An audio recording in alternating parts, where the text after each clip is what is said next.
We all live downstream. We all live down.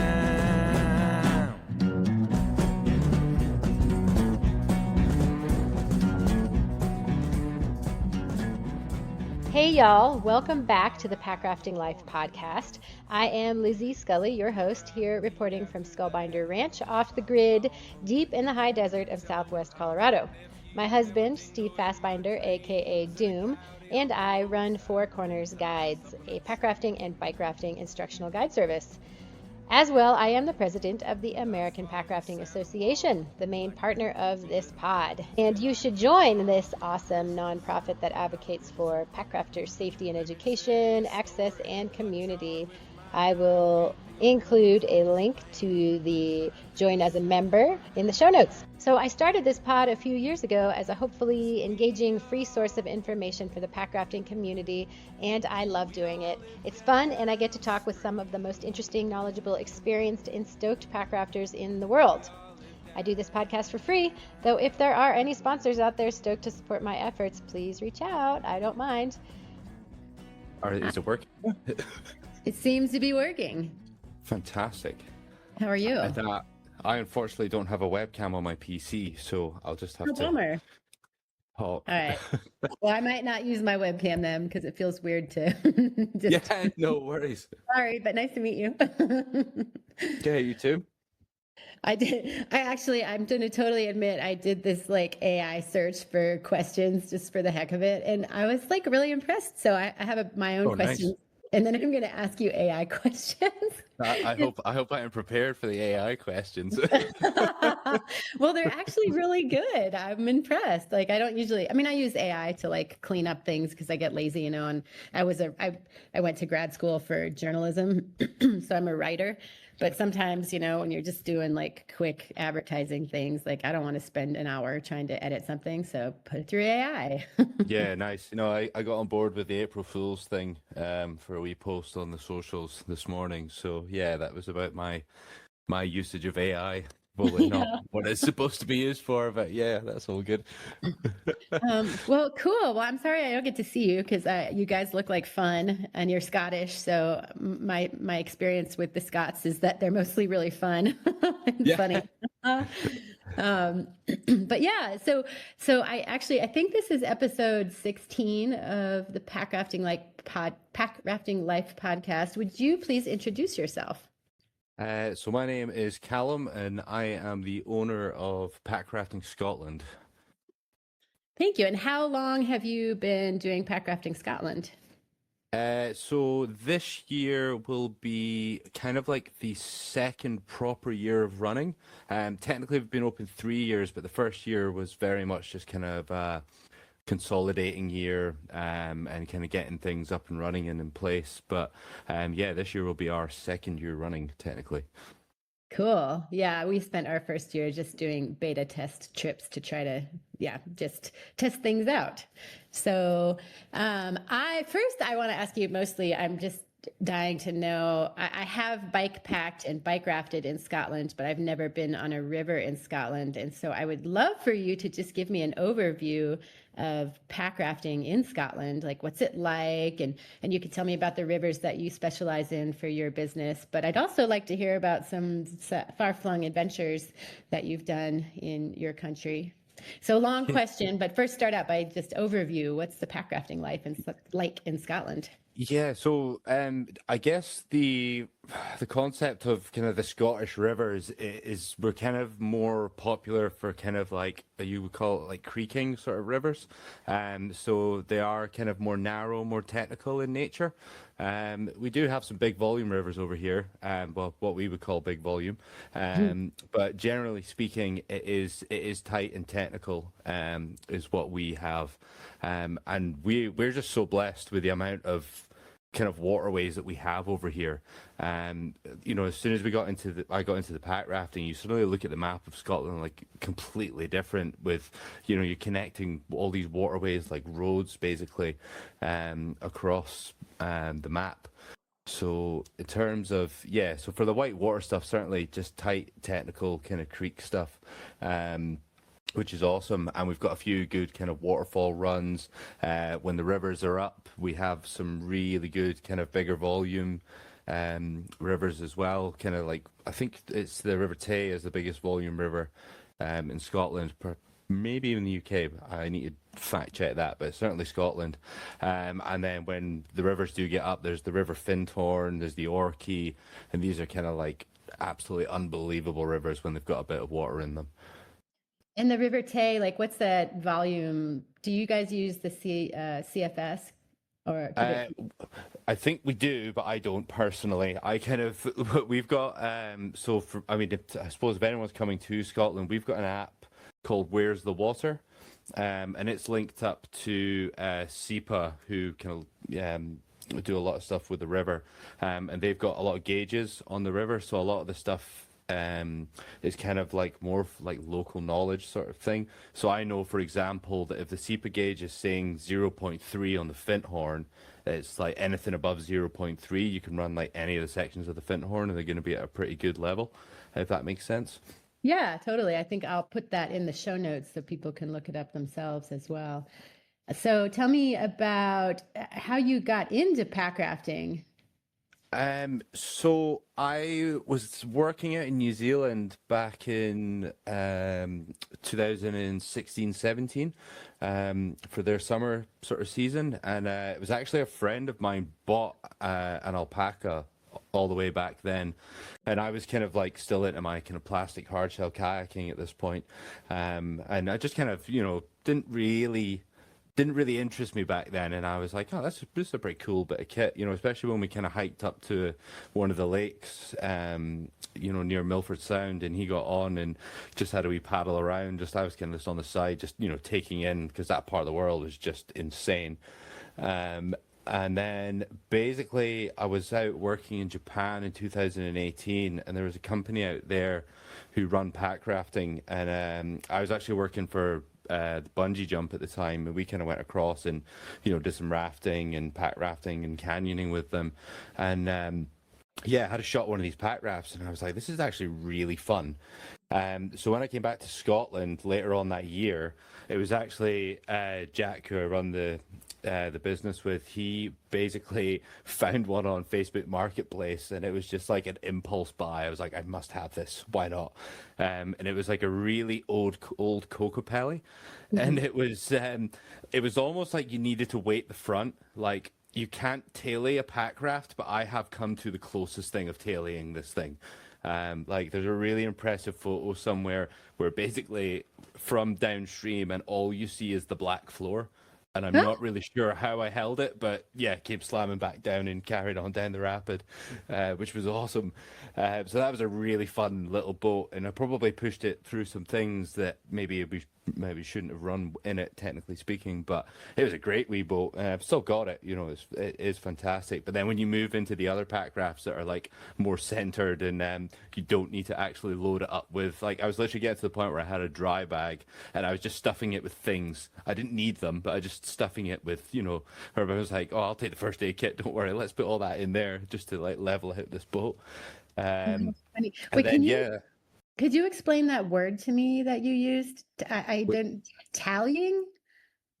tailing, Say that again. tailing, like Tailing. tailing a boat. So like it's like a stern stall, I guess you would call it. Oh, okay. I've Um, just never heard that word. Is that a Scottish word? Maybe not that I'm aware of. It's kind of like when you see kayakers with their really slicey back ends, and you kind of see them like vertical, if that makes sense. When they Yeah. use like the eddy lines to like throw tricks, and you'll see them kind of spinning around just like on the tail of the boat, if that makes sense. Yeah. Um, but yeah, it was basically like that was kind of what it felt like in the pack raft. It was like literally vertical. So yeah, no, it was a really cool little boat.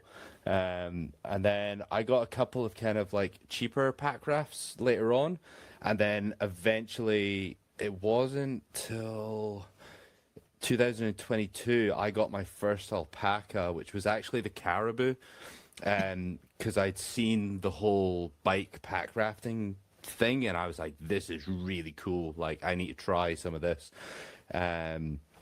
Which was yeah, they're just great fun. And again, like for me, like where I'm based in Scotland, it's like really central to everywhere.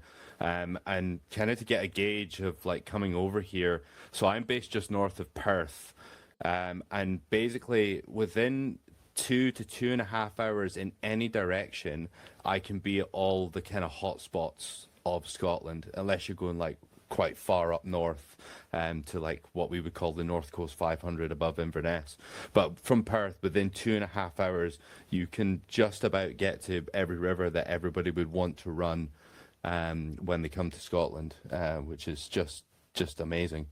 And what's the season to come and run your rivers? So this is where it gets interesting. Just to give you a gauge, right now it is absolutely hammering down with rain, and it was snowing earlier on in the week. But the week before, I was up in on the Murray coast, which is kind of like just sort of east of Inverness, and it was 22 degrees. So, and it's like that much, quite a lot through the year.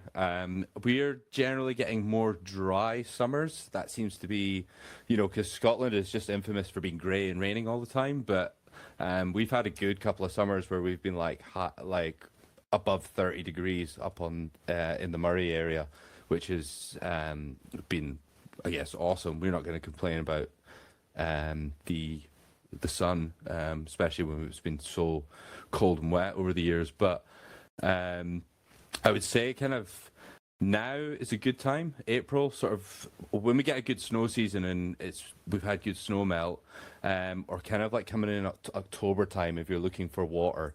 If you're not looking for water and you're looking at kind of doing like flat water multi-day trips across Scotland, any time of year is good. Okay, so and just for folks who don't know, that's about 86 degrees Fahrenheit, 30 degrees Celsius. So your rivers, tell me a little bit more about the rivers around you. It sounds like you have a good progression of grade 1, and I imagine you have all the way up to grade 5. Of course, I'm sure you don't take clients on that, but it sounds like you have a good progression, so you could take people from grade 1 to 3, like over a season, for example. Is that accurate? Yes, yeah. So, especially the rivers around me. I mean, if you take the River Tay, for example, we can be going up to grade 3 just on the River Tay, and basically, like the Tay can be broken up into as many or as little sections as you want. I mean, we've done a couple of social kind of multi-days down there in the Big Raft, which has been great fun, and kind of, yeah, depending on what section you want to run, like I say, you can run grade 1 to grade 3 just on this river, depending on the section. There's also the River Erict, which is kind of over towards sort of Blairgowrie, and it's kind of a grade 3 river as well. And when the water level's running in that, it's a really great one to be on with clients. It's just got the scenery, it's got the rapids. It's just fantastic. And then in terms of kind of the grade 1-2 trips, then yeah, we'll use the kind of more mellow sections of the River Tay. But again, there's one in particular we use for the float trip, which is there's a grade 2 at the end of it, I suppose, but it'll take you through what is my favourite section of the River Tay, and it just gets like really scenic and like massive pine forests, and there's some really old fir trees kind of on the river left side as well. It's just exceptional, and the wildlife down there is fantastic. We were down there last year, and just on one trip we saw beavers, a couple of kingfishers, there was an osprey, and then there's loads of different kind of bird life down that section as well. Yeah, it's just absolutely stunning. So are there many multi-day trips that you can do? Yeah, so again, depending on what you're looking for, in terms of rivers, there's probably, I'd want to say 1, 2, definitely 3, maybe 4 rivers in Scotland that definitely run all the time. One of them I've never done because it's kind of closer down to the borders. But then in terms of like if you're wanting to kind of multi-day through lochs and rivers, like there's just an insane amount of combinations that you can do. I mean, I'm just trying to look now quickly on the list because I've made a list of different missions that I want to do. Nice. And I mean, let me see. There is at least 1, 2, 3, 4, 5, 6, 7, 8, 9, 10, 11, 12, 13, 14 missions that I've got planned to do multi-days in the Packraft. And that again is a combination of maybe just being on one of the lochs or, you know, between kind of doing lochs into rivers with portaging in the middle. And then there's one as well that I'm hoping to do this year, which would be a 2-week self-supported trip across Scotland. So yeah, I'm just trying to get geared up for that. And the route is insane, and the like the way it would take you through Scotland, you would just see so much, so many different things. Yeah, it'd be amazing. When are you going to do that? I'm hoping around September time. But yeah, I was going to do it in April, but April's just kind of got too busy. And then yeah, so I'm hoping September for that one, which would be really, really cool. That would be so cool. I love Scotland, and we explored. My first bike rafting trip was actually in Scotland, ever, like 8 years ago, I think. My husband's, you know, do you know my husband, Steve Fastbinder? Yeah, so we actually met out in Slovenia. Was it 2 years? Is it 2 years ago now? That's coming up. Cool. Oh yeah, it 2 must years be. ago. Yeah, it was 2 years on Sion's course with the Rescue 3 and the IRF packrafting. Fun. So that was amazing. That was like such a cool group of people. Because obviously I've kind of been doing, you know, river stuff my entire kind of adult life, I'd say. But it was awesome because I'd started following all these pack rafting people like from, you know, years ago back in like 2020, and then to kind of on that course meet all the people that I'm following on all the socials. I was like, oh, that's you. Oh, like you're running this. That's, you know, it was pretty cool just to meet everyone. And yeah, it's just a really good kind of group of guys on that course. Yeah, it sounded really cool. Super fun. I really wanted to send Steve over again this year, but we got so busy. I don't know about you, but I'm curious, like how has the packrafting or packrafting awareness, and how has the community grown in just the past few years from what you've seen in Scotland and England? Yeah, I mean, I know that packrafting has been going on in Scotland because obviously Andy's been doing it for, because Andy would be who you did the bike packing missions with, right? Yeah. Well, so no, but he loaned us boats so we could go do okay. Yeah. So it was Andy who I bought the Caribou from all those years ago. And basically was I going with that? But yeah, so people have been doing it, but it was never like a thing. But certainly like we've got our own Scottish Packraft meet, which is on the first weekend of September, which is like, I know it just started off as a group of kind of friends meeting up and things like that, I believe. But now there's like, I would say there's a really good turnout to this event.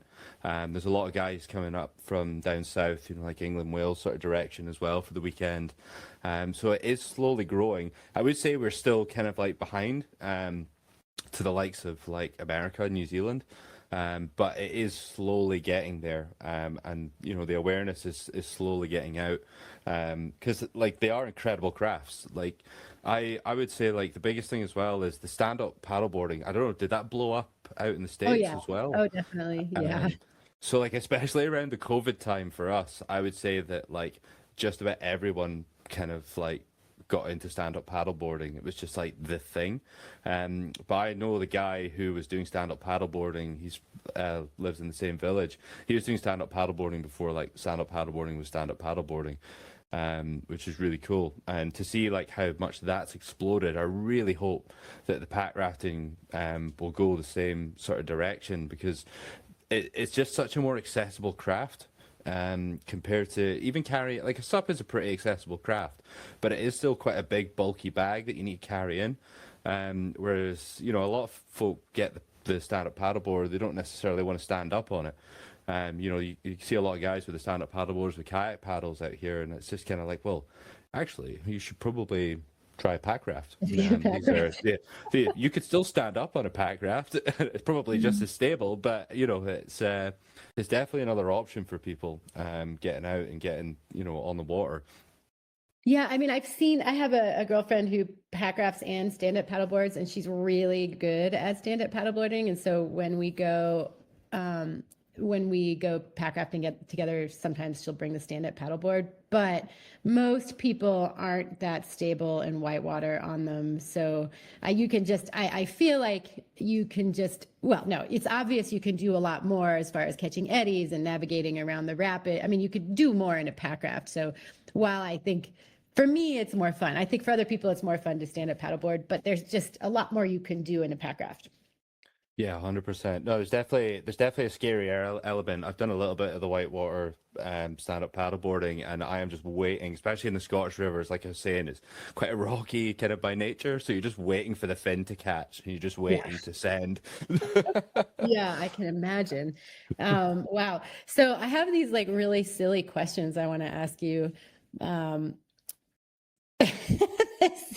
This is totally AI, but I thought it was really funny. If you could use one Scottish slang word to describe your job, what would it be? Oh, that's an interesting question.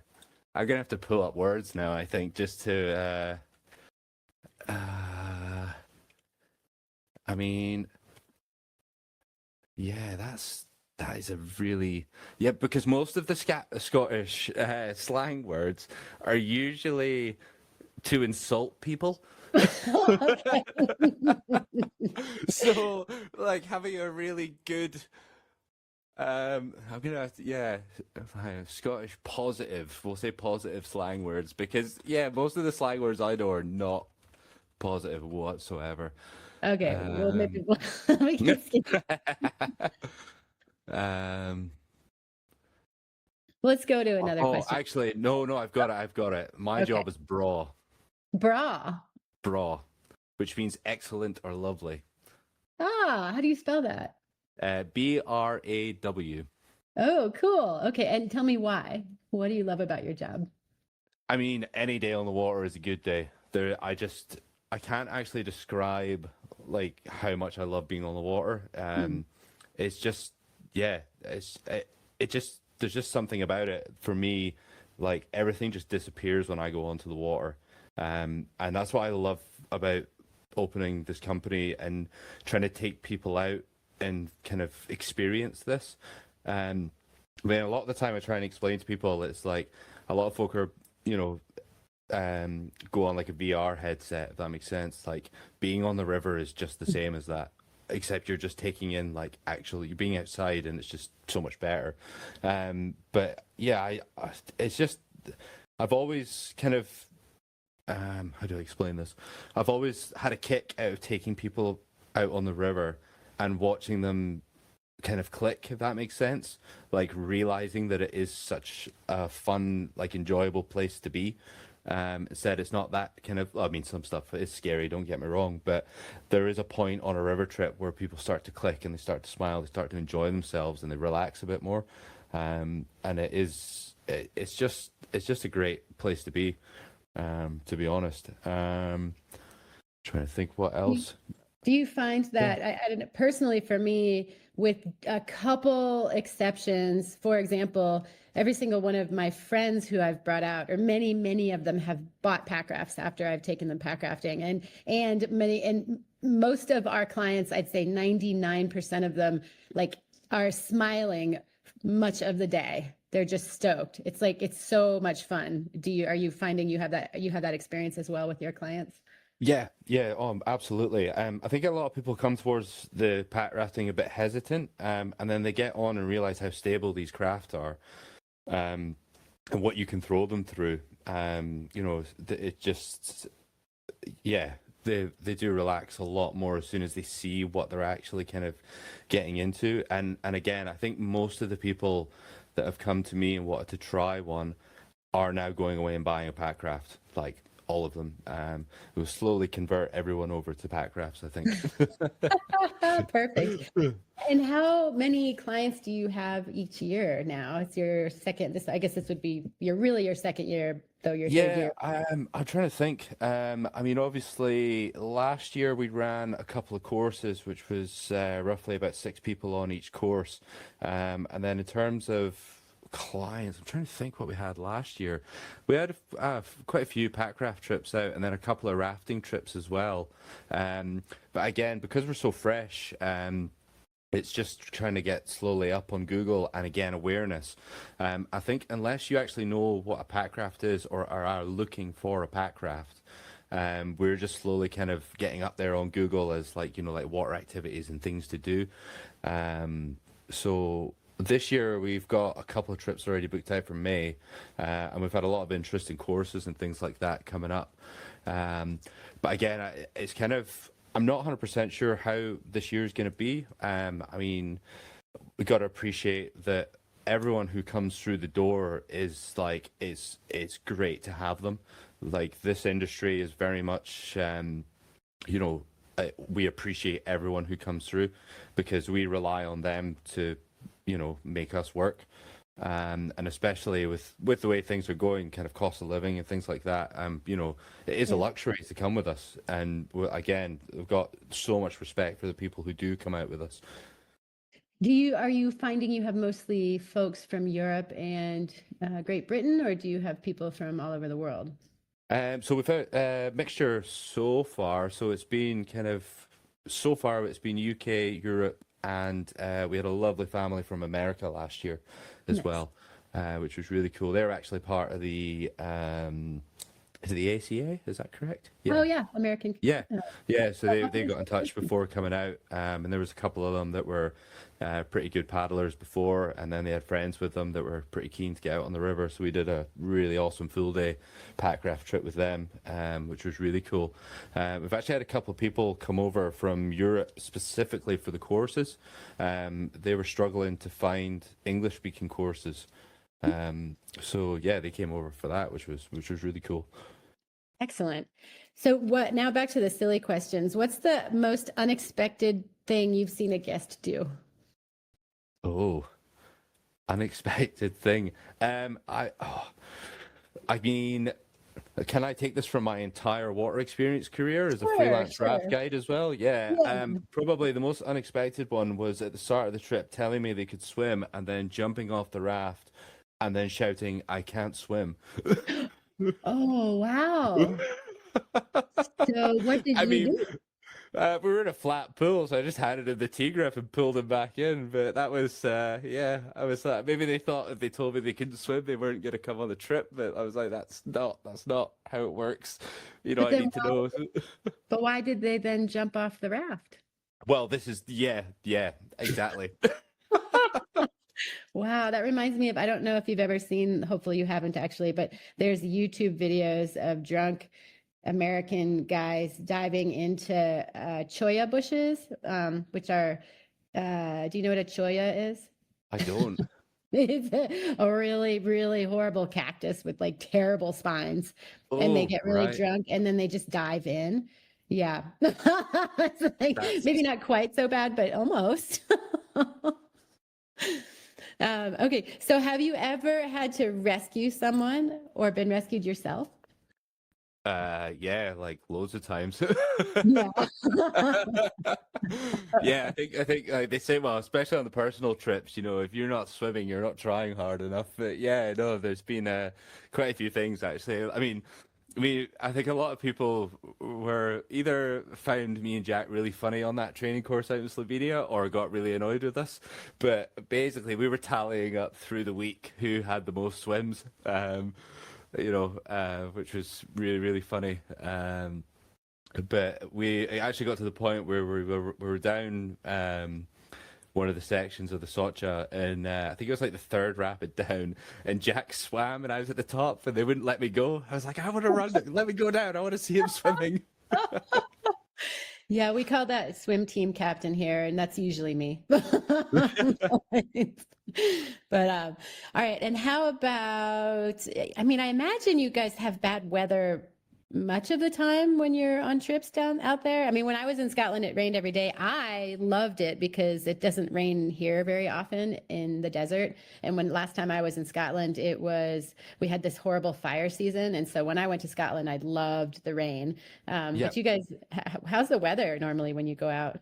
It's not been terrible, to be honest. I mean, we can have 4 seasons in a day, so it really does just depend.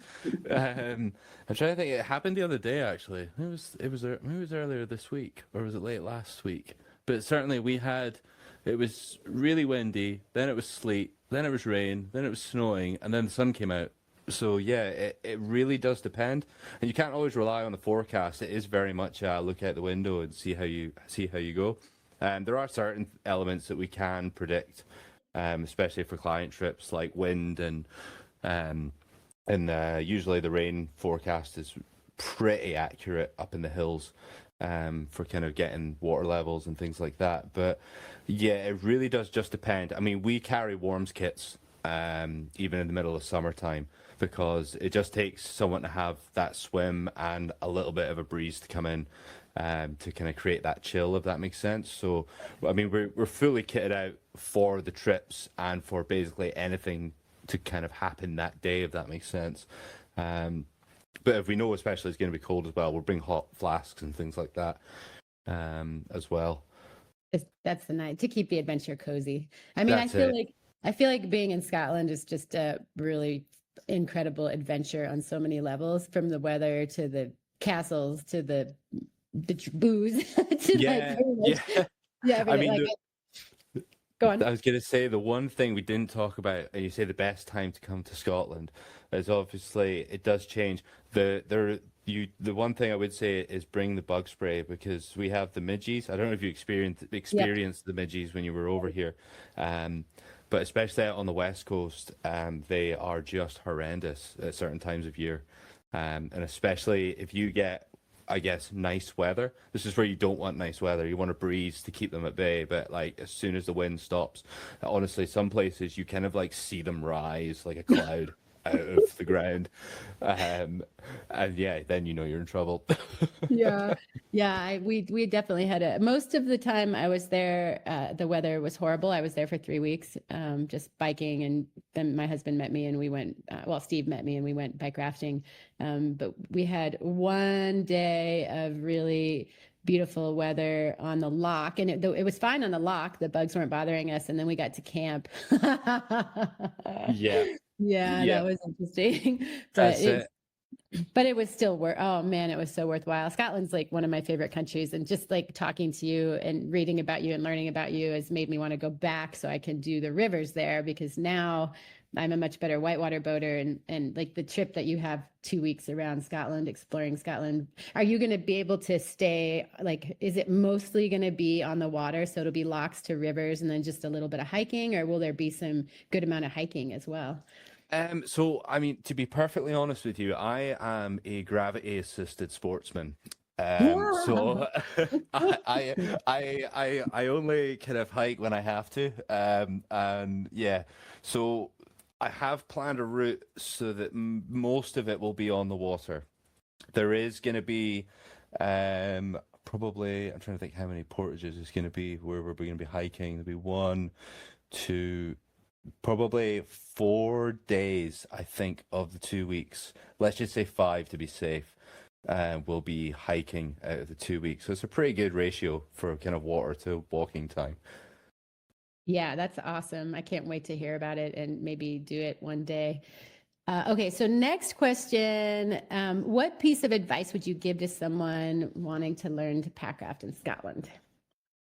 Ooh, And that can include taking one of your courses. yeah, I mean, yeah, I guess probably get yourself out with a company, even just to try a boat out first. because it is a very, very big investment, especially when you get down to, getting your helmet, your dry suit, your PFD, all these things.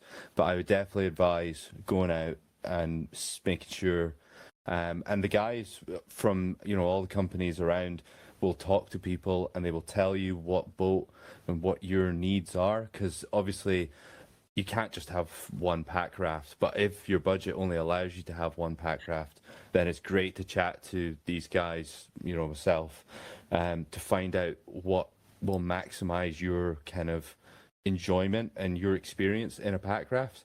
Because not everybody's into the river stuff, A lot of people want to do the bike rafting, they want to just maybe do kind of hiking rafting, and there are so many different combinations of boats. I would say, especially if you can only get the one, but definitely, get yourself out there with somebody who kind of knows what they're talking about and just chat, basically. Are you the only company now? I feel like Andy doesn't really do much pack rafting anymore. At least I haven't heard. I tried connecting him with a few years ago with him about it, but it just seemed like he wasn't interested in pursuing more pack rafting. No, so I think Andy's got more down kind of the biking kind of route. There was another company kicking around, and I'm not 100% sure if they're still doing much, but certainly there's a couple down in England and one in Wales as well. But I think there is people doing like Packraft hire in Scotland and things like that. But yeah, as far as I'm aware, I'm potentially one or two doing courses and guided trips up here. Excellent. So how do people find you? So it's Packrafting Scotland. .com. Oh wait, .uk or .co.uk. Yeah. And then you're also Packrafting Scotland on Instagram. Yeah, so it's just Packraft Scotland on Instagram. Somebody had already taken pack rafting.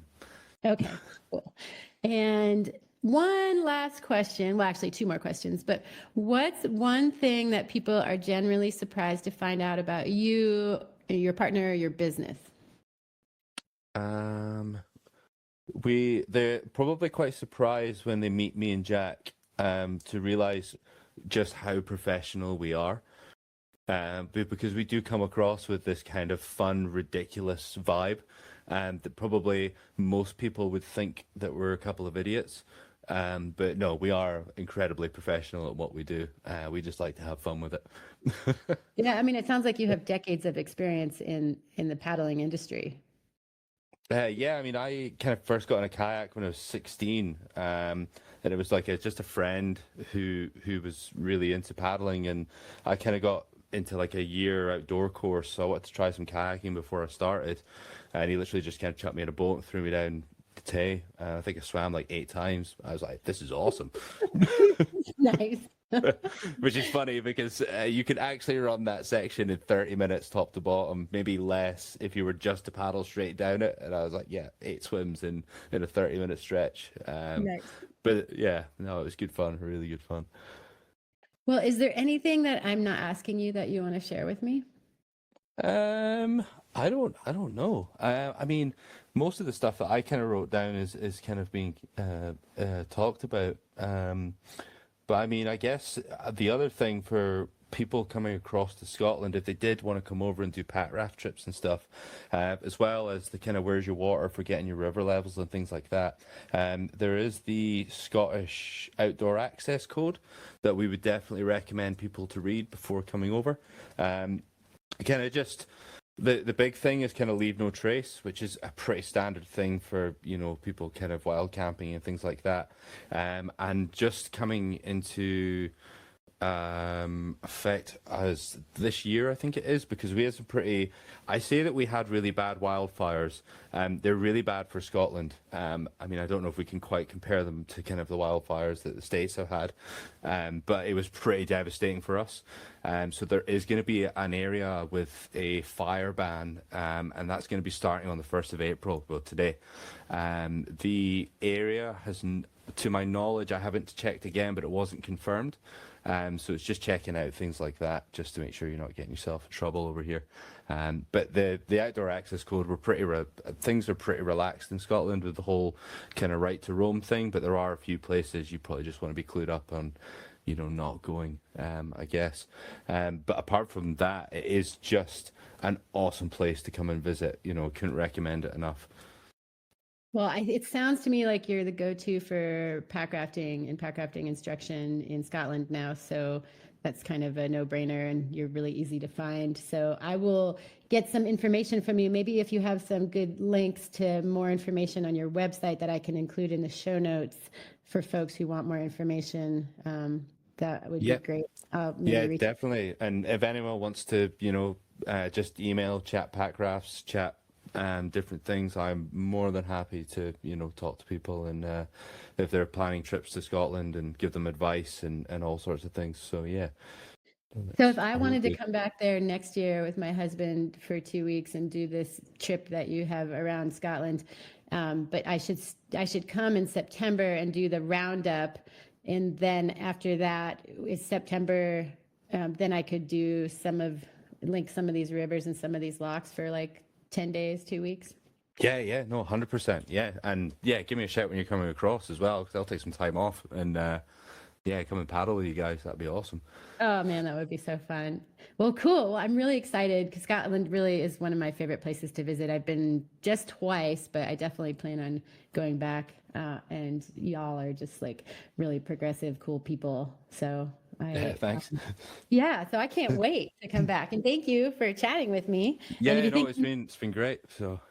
Yeah, and if you think of anything else, feel free to reach out. I'll probably try to publish this in the next week or two, since I've sort of been a bit remiss in publishing for the last couple months. But yeah, well, it was so good to talk to you. Yeah, you too. No, that's great. And keep in touch. And we'll hopefully see you guys next year. Yeah, that would be awesome. Thanks so much for listening in. We'd love your feedback, thoughts, or suggestions for interviews. So please get in touch with us at thepackraftinglife@gmail.com. You can find this podcast on Podbean, Spotify, or Apple. Episodes also appear on YouTube, including some video-specific episodes, such as our upcoming review of throw bags for packrafters with Four Corners River Sports owner Tony Miley. We also have show notes and full transcriptions for most episodes on our fourcornersguides.com website, with the 4 spelled out, under the menu item podcast. So thanks again, and have a wonderful month until we meet again.